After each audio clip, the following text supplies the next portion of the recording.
Good day everyone, it's Caitlin and today we are diving in.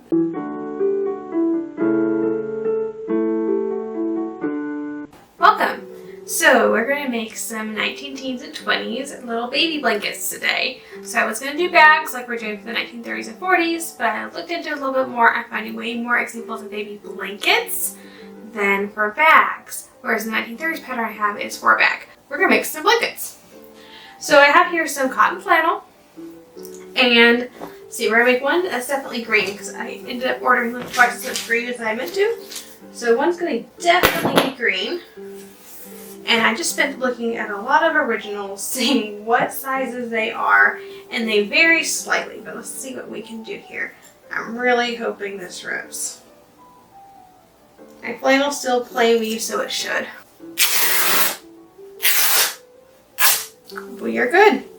Okay, so let's see how wide this is first. It's 44 inches wide. Okay, that's a little bit on the narrow side. So I'm seeing them from the 40s to the 58 in length, but they're not as, width. And then they're not as long. So somewhere in the 30s, let's just do a yard maybe. A little bit more than a yard, let's do 40.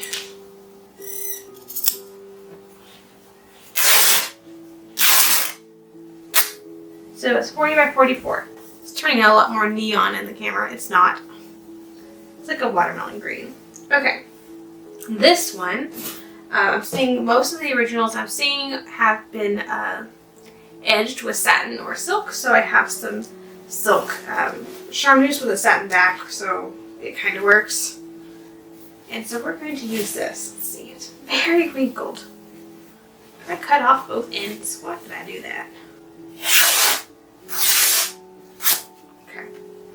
This should be about 44 inches as well, so I think I'll need 4 sets to go across the whole blanket.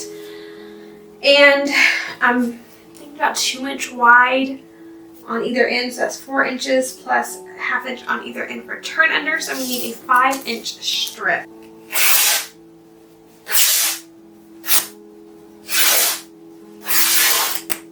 Okay, so there's one. And I have the sea green for another one. And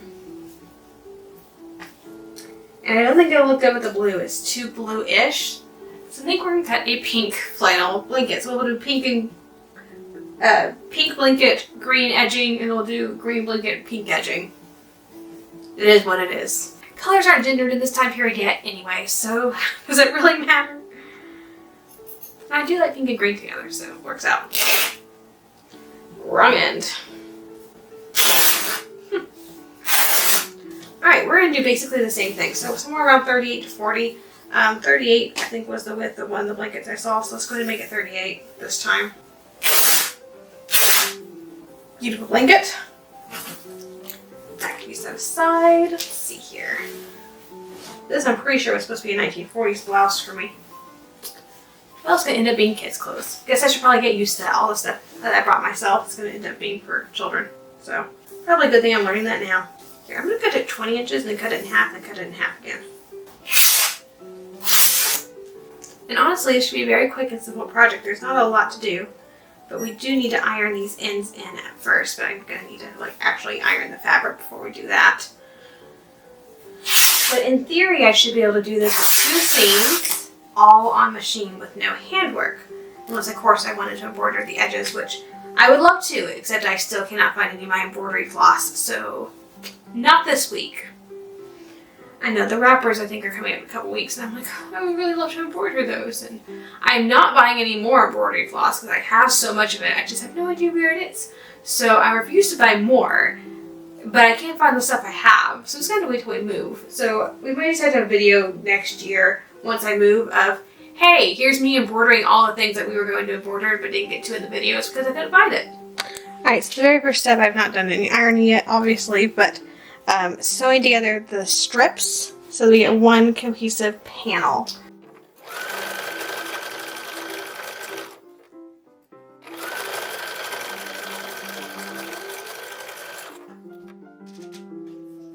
And the green as well.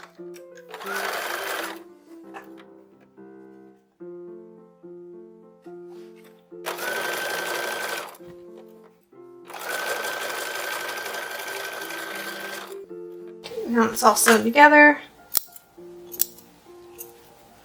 I can iron it out. This means I can iron those seams at the same time that I iron the fabric.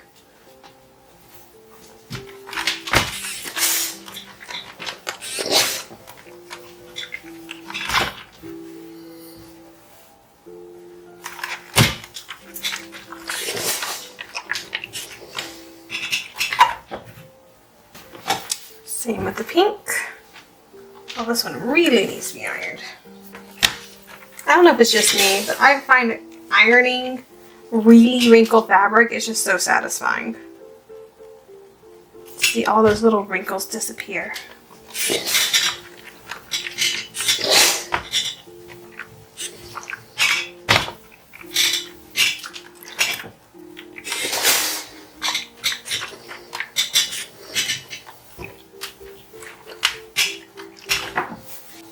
Now I am going to go ahead and fold this in half. Give myself a little bit of a line up here. Just so I know where to put the end of the flannel. Probably should have done this first. Alright, I'm going to put this to the side. I'm going to do the same thing with the green. Except for this time, I'm going to mark the middle first.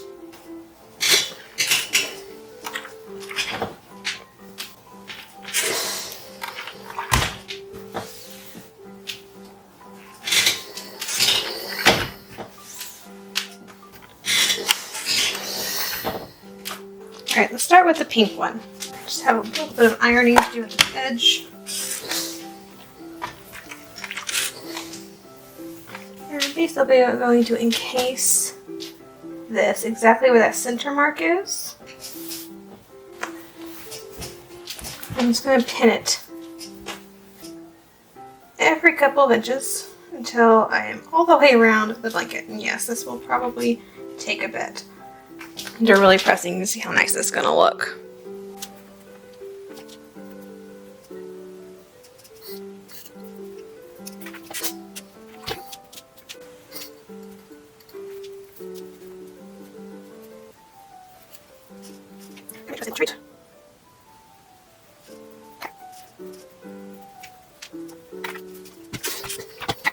And that's basically what it is. This is the hardest part of the entire project, is just getting this nicely laid out. And that's why I needed that middle mark. Any type of satin or charmeuse or anything is going to be kind of slinky. And it will be a little bit more difficult to work with, like I'm having some issues. But just keep at it. Actually, funnily enough, when I worked at the museum, one of the first dresses I put on a mannequin for display was a 1930s silk charmeuse evening gown. And I hated that thing so much. She was larger than the mannequin by quite a bit. And no matter how I stuffed that dang mannequin, you could see every little tiny imperfection in the mannequin and the stuffing. And it never looked good. And I swore then and there I wouldn't ever work with charmeuse, but here we are. And this isn't even my first project with it.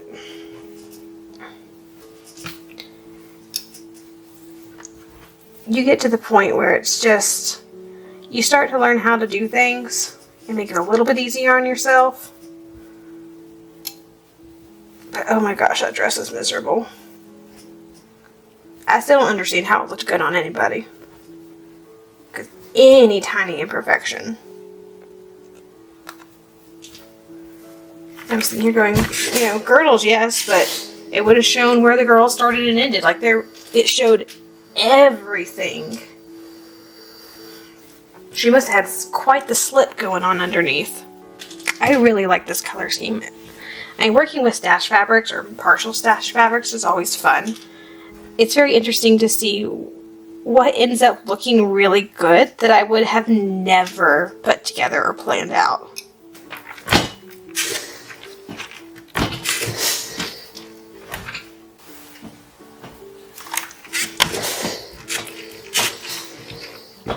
Alright, there's one blanket prepped. We can go get the other one done. Alright, I put in gray thread because it's the closest thing I have.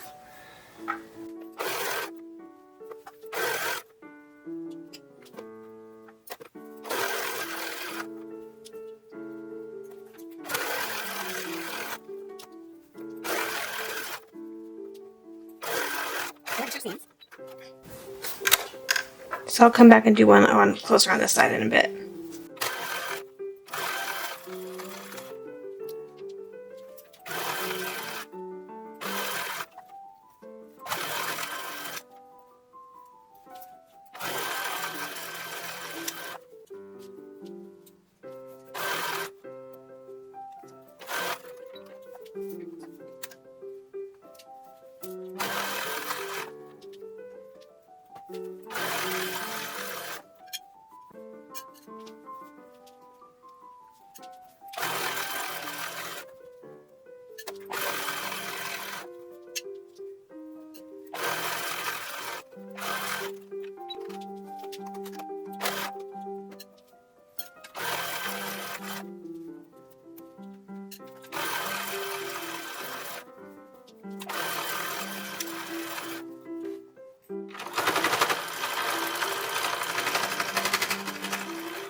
So when you're sewing on silk charmeuse, if you ever find yourself on a really slinky fabric, it is helpful to hold the fabric in front and also behind.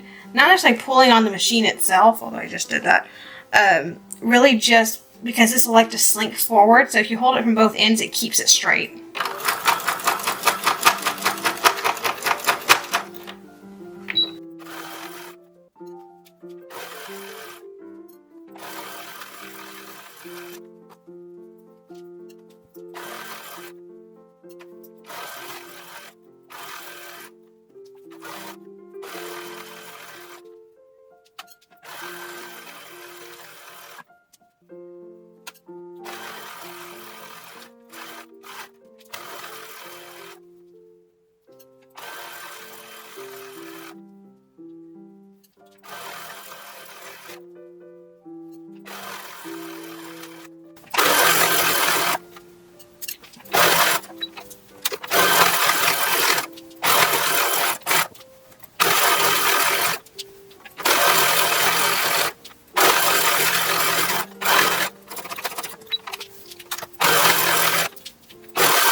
Alright, we're done. Alright, here's our little baby blankets. They did turn out very girly by modern standards. It's okay though. So here's this one. This one I think I like the other one better. I mean, the stitching isn't perfect by any stretch of the imagination. But I also didn't put that much effort into it. I spent maybe half an hour on this project. So, for what they are, homemade baby blankets, they're great. I guarantee you when the baby's puking and throwing up over things, they're not going to care what it looks like. And the other one. I think I like this color scheme better. I think I really do. I love them both. I thought I was going to like that one the best. And I do love them both, but it's a very pretty green, but I like these two shades together. I'm very pleased with this. Really wish I had bought some yellow. I don't know why I didn't think about it, but just grab something that was a little bit more neutral. You know, yellow and green would have looked really good. It would have been neutral enough. But again, this is the 1910s, so, you know. It's fine. They wouldn't have known what they were having yet anyway, until it popped out. I'm already very prepared to having to tell every spectator I come across and some reenactors I come across, if I have a boy, no, that's a boy. His name is such and such. I promise you he's a little boy. I know he's running around in a dress and has pink on him, but he is a boy. This is the 19th century or the 19 teens. I'm very, very prepared for this, and I know I'm going to be doing that all the time. So, it's fine. And I do believe it's a great education opportunity to do things like this, kind of purposefully, in a way. I really considered making my 19th century baby bassinet pink bows everywhere. Pink and blue were baby colors in the 19th century. It was just more or less, from what I could tell, the mom picked her favorite of the two and then decorated her nursery in that color. So it wasn't necessarily gender for the child, it was what mom preferred. And so you see a lot of women picking pink. Pink seems to be the most popular of the two for baby things.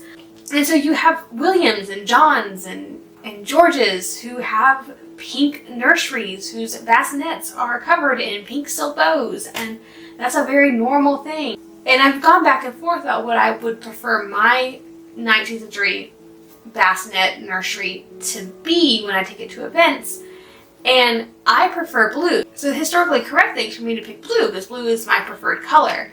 But part of me was to pick pink just to mess with people, which is very me. I like messing with people. I love teaching through people's misconceptions and purposely putting misconceptions there for people to recognize so we can have a discussion about it. It's one of my favorite ways to teach people. I did it in the classroom to just, okay, so an example. We were teaching heat, or forms of energy, and in first grade that's heat, light, and sound. Well, thermal, light, and sound. They changed the wording on me a couple years ago. So I had this slime that I would put, I think it's thermochromic powder in. So when it heats up, it changes color. And after our whole lessons, the whole unit on heat, light, and sound, I would hand them the slime. And I said, this slime changes color, figure out how. So I told them the end thing, and they had to verbally explain to me what they do that makes it change color. So they noticed when they put their hand in there, oh, it changes color. When I stretch it out, it changes back though. So that kind of verbal questioning, I prefer to teach in that manner, and that bleeds over into living history and how I interact with visitors, spectators, and how I question their reality and their perceptions to teach them about life in the 19th and 20th century. So I call it messing with people.